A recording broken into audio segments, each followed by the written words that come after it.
Does that mean to this committee that you are already issuing a public apology?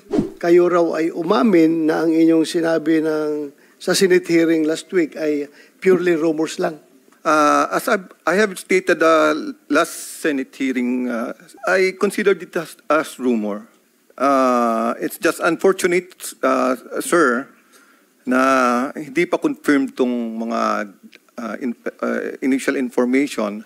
Dapat you should have gained a lesson learned from the previous hearing that whenever meron tayong information na unvalidated, ay dapat hindi natin basta-bastang i-share dito sa publiko because it will ruin the reputation of other people. I don't want to put malice on our chief PNPs. I'm sorry kung yan ang paka-interpret ng mga chief PNPs. So at least when you say you're sorry, does that mean to this committee that you are already issuing a public apology?